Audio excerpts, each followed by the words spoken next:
Shalom, selamat pagi. Sebelum saya membahas pokok bahasan, namun saya memperkenalkan diri dulu terlebih dahulu. Perkenalkan, nama saya Nila Yunus Sabelau. Saya dari tingkat 1 semester 1, dosen Pendeta Amiruddin Jaluhu.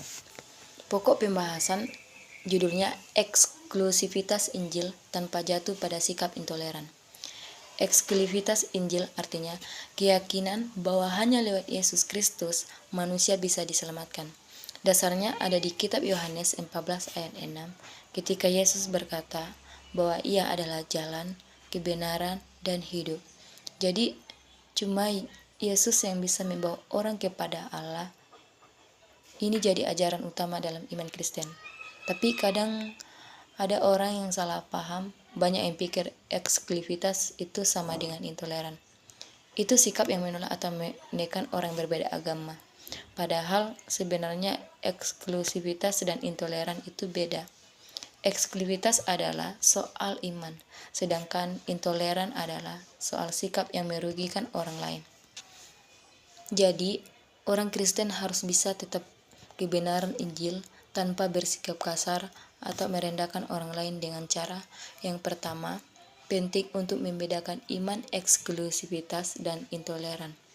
Eksklusivitas artinya kita yakin hanya Kristus yang bisa menyelamatkan. Toleransi artinya tidak mau menerima keberadaan orang lain yang berbeda. Nah, orang Kristen seharusnya tetap memegang teguh iman, tetapi juga menghormati kebebasan orang lain untuk percaya sesuai keyakinannya. Injil tidak boleh dipakai buat membenci atau mendiskriminasi orang lain, tapi harus dibawa dengan sikap penuh kasih. Yang kedua, dalam kehidupan sosial, kita bisa punya sikap yang terbuka. Walaupun percaya keselamatan hanya lewat Kristus, kita juga sadar bahwa cara Tuhan bekerja tidak selalu dimengerti manusia. Jadi, kita bisa tetap berdialog, berteman, bahkan bekerja sama dengan orang berbeda agama.